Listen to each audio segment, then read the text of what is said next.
Welcome to the Better Together podcast, where we look for ways we can work together to advance the gospel of Jesus Christ. Today we have with us Dr. Sam Rainer. He has written this book called Make My Church Safe, a guide to best practices to protect children and secure your congregation from harm. Now, you may know Sam from Church Answers. He's the president of Church Answers. He's also the senior pastor at West Bradenton Church there, Baptist Church in Bradenton, Florida, of course. And he's got podcasts out there, Rainer on Leadership, that he co-hosts with his father, and just a really busy young man, as well as has a thriving family. And so, Sam, you're a busy guy. Thank you for taking the time to be with us today, my friend.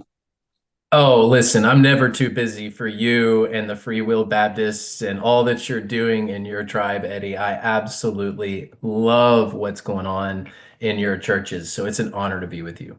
Hey, and we're honored to have you. And we need to point out to our Free Will Baptist listeners, you attended the National Association of Free Will Baptists convention this past year. And so, hey, Sam, did it look like a safe place to you?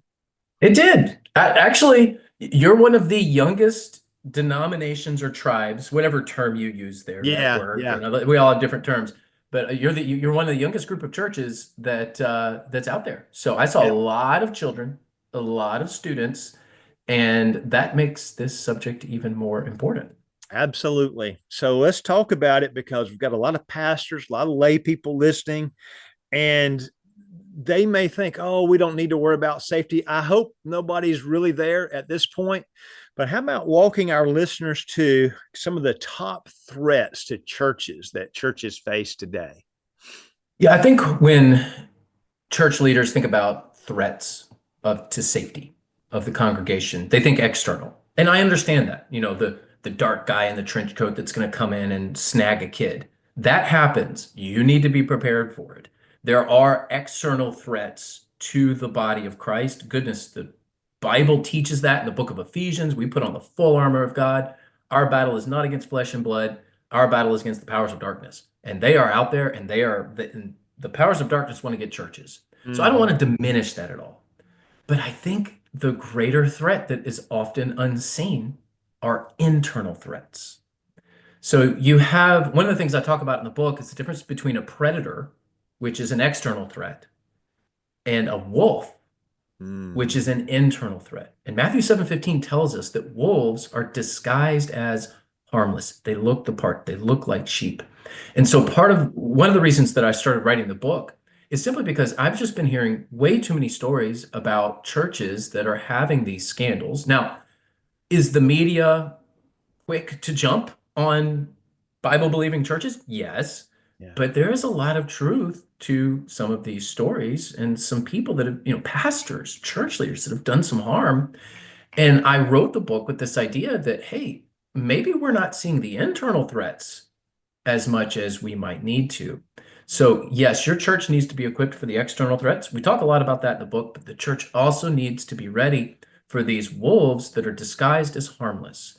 And it's not just bad doctrine, which is a big problem. We talk about wolf, we sometimes think about false prophet. But it's also the person of trust who has malicious intent with the congregation. And pastors and church leaders need to be prepared for that threat from within, I think, more than anything else right now. So we talk a lot about, active shooters and who's going to come on our campus. And you're saying, yes, be aware of that. And you talk about that in the book, be prepared for those kinds of things. But really, it's more on the outside that we're more in danger, or more on the inside that we're in danger. I think so. Of course, I hope that every church is ready for an active shooter, some sort of, person who's got a church as a target. But those cases statistically are fairly rare, although they do happen, and goodness, every time is a tragedy. But what we see more of is, hey, I thought that person was a good person, but they had some really bad intentions. And obviously it's sin. It's us not treating sin as seriously as we need to. And that leads us down the Romans 1 spiral of sin. And you don't want to get caught in that Romans 1 spiral of sin. it can lead you to some very, very dark places. Even believers who would you think would be largely immune from this, we're not. Anyone is capable of any sin at any time, and we always need to be on guard. Mm-hmm. So you talk about, hey, we tend to be like a low security environment and and high trust environment. That really sets us up, doesn't it, for danger? It does. It does. Someone walks into the church on a Sunday morning or Wednesday night, or goodness, they visit on a Sunday night service, which seems to be even more uncommon. But let's say you get that. What do? You're like, welcome. Let me find you a seat. Here's a cup of coffee. Do you want us to find a classroom for you? Looking for a Sunday school? I mean, churches go all out when new people show up, as they should. I hope you have high trust, high hospitality. Mm-hmm. So someone comes in immediately, they are a guest. You're going to treat them well. You're going to show them the love of Jesus. And man, you're all about that person. But what if that person has malicious intent? Now, we can't be paranoid. You will never treat people with hospitality if you're always paranoid. But one of the best pieces of advice my dad gave me, well, a long time ago as a pastor, he says the best leaders have a healthy level of paranoia. And I'm like, okay, healthy level of paranoia here. We So, need like, to what's be, that? Yeah. if this is a new person, show the best hospitality you can.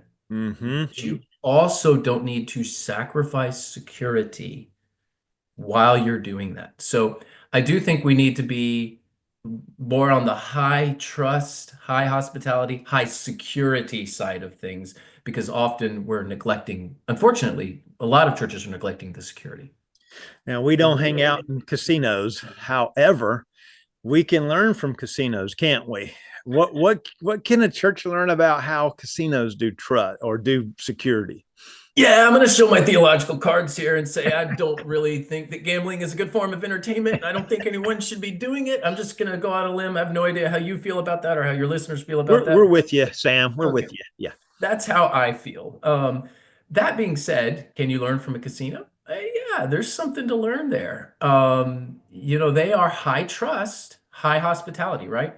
You walk into a casino with a handful of cash, they are gonna treat you as well as you've ever been treated.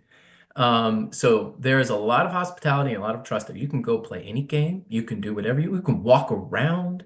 But guess what? Those are some of the highest security environments on the planet.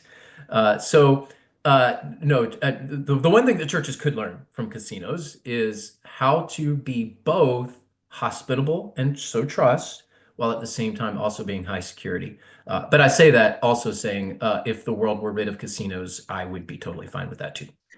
That's right. So they're watching your every move. However, they are apparently very friendly and very engaging and trying to keep people there longer, I suspect. So we can learn a bit about that. We're coming across, you're saying, very hospitable, but we're also very vigilant and watching, very careful. Yeah, absolutely. I think churches for years have really played into the hospitality side of things and a little bit to the neglect of the security side of things. Mm-hmm. So let's get into that a little bit. What makes us so vulnerable? Part of it is we're so open and so trusting. Are there other things kind of unique to churches that increase our vulnerabilities? Absolutely. So let's think about a school. Mm-hmm. Um, just the local elementary school, the local middle school. You can't, for most communities, you can't just at 1 o'clock in the afternoon walk on that campus and just look around. You are not going to be able to do that. Yeah. Somebody's going to come up to you. If you can even get past the front desk, somebody's going to come up to you. Well, churches don't do that. And I don't think we should. I don't think we should be like a school in that, everyone's got to show their ID in order to get in. I don't think that would be a best practice for a church. Mm-hmm. But the reason that we are vulnerable is because we are low security. But at the same time, there's families there, there's kids there, and everyone is in a trusting environment. So who is going to have the target? If Satan wants to destroy a society, he will destroy the family. He'll target the kids. What does the dragon want to do in the book of Revelation? Hmm. Take the child. If we can prevent the birth of Jesus, then we prevent salvation from coming to the world. And the principle there is very simple. Satan destroys children. I think that would be the case of abortion. I know that's a bit controversial subject, but how better to destroy society than to Yeah. destroy children? Well, what better way to destroy a society than to destroy the children of the church, to destroy the young people of the church? So we have this target, this big target on us that is a spiritual target that Satan knows if we can just get that church that's a high trust environment, that's a low security environment, if we can do harm there, cause some scandal, get it in the paper, then there's a lot of harm done. This is why we're vulnerable. Ultimately, it is a spiritual battle, and churches have the biggest targets of anyone else on them. I think about the Free Will Baptists. I think about all the children that are in, all of your churches, so healthy, so vibrant, so good. I mean, I interacted with so many families with you at your conference in Tampa, and it was wonderful. That's why you have a target, is Yeah. because you're that vibrant, safe, good, healthy environment. Where else is Satan going to go? It's going to go right there. So we have to be vigilant. So we know that we're in danger. We are trying to be hospitable and all the rest. You talk a lot about this in the book. How do we reduce those vulnerabilities? Share with us a little bit about that as well. What we can do as churches to reduce that vulnerability. Yeah, great point. There's a whole chapter on risk mitigation Mm-hmm. and tactics and strategies. I'll just give you a few here. We don't have time to do them all. I think number one is consistency. So every church is going to be a little bit different. Every church is going to have a different campus and a different setup in a different town. If you're in a rural area, you're going to have a different method of security than if you're in an urban area that has a violent crime problem, Mm-hmm. right? So you're going to have some different measures depending on the community, but you have to be consistent. You have to have policies. You have to stick to them. We have a check-in, check-out process at our church. Every church should. And let me tell you, I'm the lead pastor of my church. Everyone knows my four children. Everyone knows they belong to me. Guess what? I have to go through the same process, even though I am the lead pastor.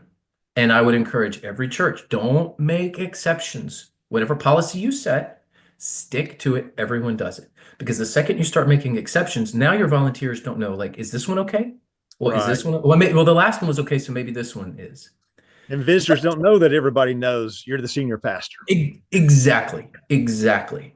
Um, the second thing that is good is just to equip people in their areas. So ongoing training. This is why I wrote the book. This is why we have Safe Church Training. So you can go to makemychurchsafe.com and check it out. Mm-hmm. A little program for this. And then not only are you equipping people with training, just ongoing training, it can be something as simple as, hey, I saw a really good YouTube video on how to, better prepare nursery. Yeah. Send that out via email to all your volunteers. Do just that regular rhythm of ongoing training. Again, as simple as, hey, this is a really good sermon on spiritual warfare. Listen to it. Mm-hmm. So it's that constant engagement of just getting your people equipped and discipled and ready. And then, being watchful and cautious. There was an example the other day, and I forget where I heard this. It wasn't my church, but it was through someone else's church. And goodness, I talked to so many pastors, I forget Yeah. which conversations are which. But somebody brought in a duffel bag, Sunday morning service. So here's a newer person. They didn't recognize this person. Mm-hmm. Brings in a duffel bag, full duffel bag. Now, what are you gonna do? What are you gonna do? Like, what do you think the greeters, by the way, were also the security team. Good way to go. Yeah. That your greeters are trained in hospitality and security. They go up to this individual. They say, "Hey, can we help you?" Showing hospitality, not sacrificing on hospitality. Can we help you? And this person said, "Yeah, yeah, yeah. I heard your church was taking donations, and I forget exactly what it was for. It's like clothing for kids or something, and they're like, oh, okay." And it's like, I've got a duffel bag full of this stuff. Yeah. Well, now what do? They take the duffel bag. They say, oh, well, we'll be glad to take that for you. Let us show you where the donations are. Take the duffel bag, open it up, look in it. Yep, it's full of clothes. Okay, now we're going to take this. And then they empty the duffel bag after the person leaves just to make sure that it really is all clothes. Now, you may say, is that overkill? It's not.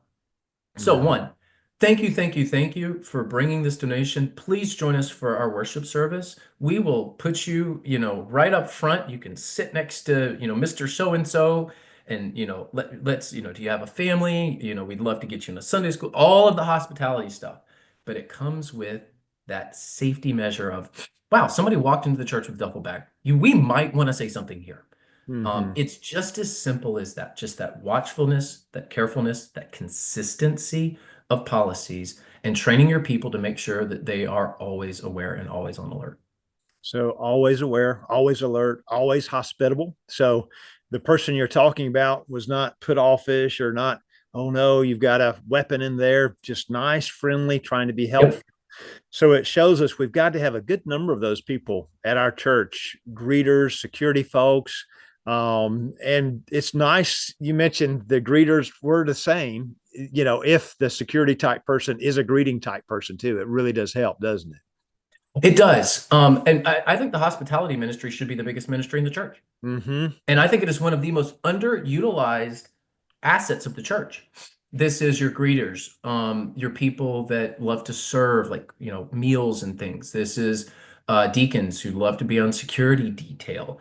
Our hospitality ministry at West Bradenton is one of the biggest ministries in the church. The people are just out in the parking lot, just making sure people get in their spots. Well, guess what? They're also looking for things. We had Right. an instance a couple of years ago, and I put this in the book, where a child was found in the parking lot, a little toddler, Mm-hmm. and just walking around, no parents. So of course, what happens? They take the child, bring him in, start trying to figure out who is this child. There's no tag on the back because we do a check-in, check-out with tags stuck on the back of kids.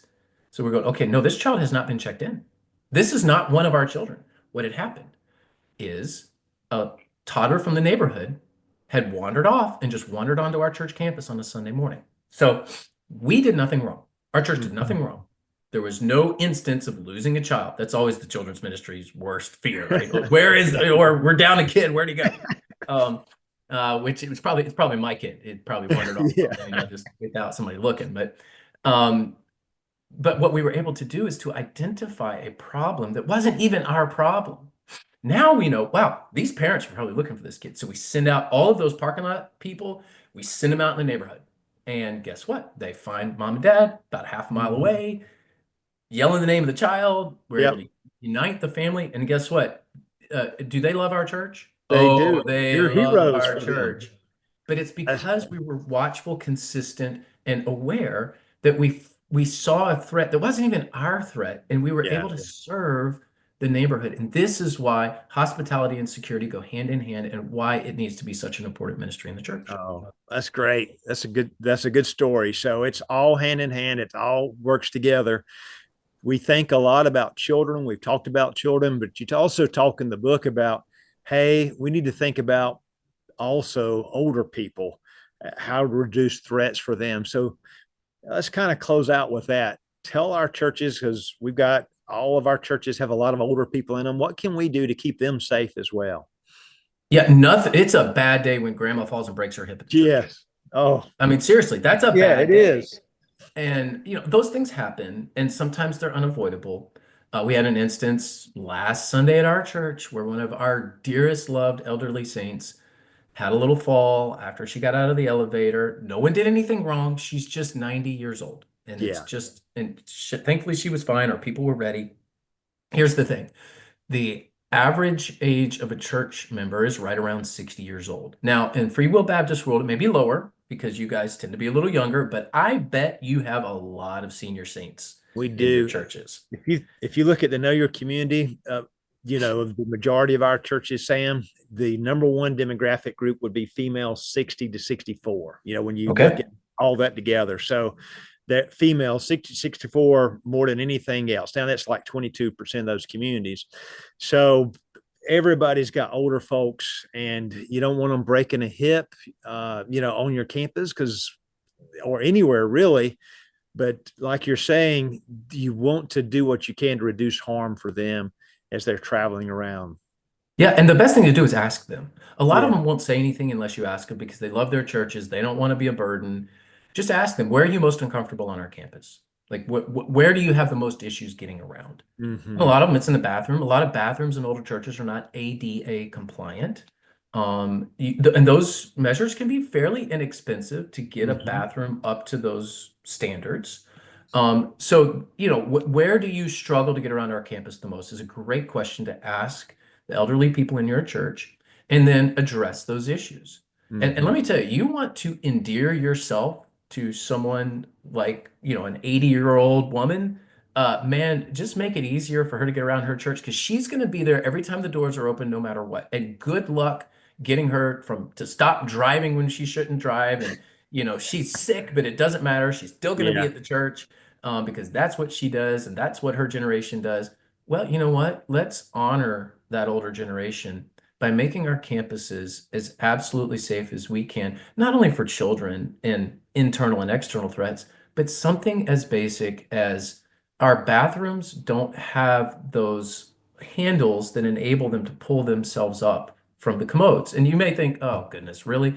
That's a real issue for somebody Yeah. who has back problems, hip problems, knee problems. So, yeah, just ask your elderly people, where do you have the most issues and address Hmm. those issues. And I think you'll win them over in a very big way. Yeah. Because they need to go to church. It's good for them. It's good for the church. And we want to make it as safe as possible to honor them. Hey, this is great material, Sam. And so we encourage our folks to get this book, Make My Church Safe, where all good books are sold. And you mentioned the website there just a moment ago, which is just all kinds of good resources. Give us that again, Sam. It's just makemychurchsafe.com and it'll MakeMyChurchSafe.com. take And you right to the page. all kinds of good information there that you can find. And of course, they should check out your podcast as well. Let's give them a little bit of a plug. Yeah, Rainer on Leadership. You can subscribe wherever your favorite podcasting app is. And at the start of 2025, we will be going to 2 weekly episodes. You heard it first here. First announcement with my friend Eddie Moody. I'll make it public to the world through your podcast. So tune in to Rainer on Leadership. There you go. And we'll give another little announcement. First place we told this, you'll be the speaker December 8th to the 9th, 2025 at the Leadership Conference in Nashville, Tennessee. So, hey, folks, this guy's got a lot to offer. The church revitalization checklist, he wrote that a couple of years ago. Good material, talks about the neighborhood church. This guy's got a lot of good information to provide. So, Sam, thank you for the good work you've done. And we want to encourage our listeners to check out the other material and take advantage of that. Thank you, buddy. Thank you. Thank you for listening to us today. We want to encourage you to take this podcast, share it with someone that would benefit from it. Remember, every little thing we do, it really does count. It really does matter. When we work together, we are better together. Thank you for joining us today.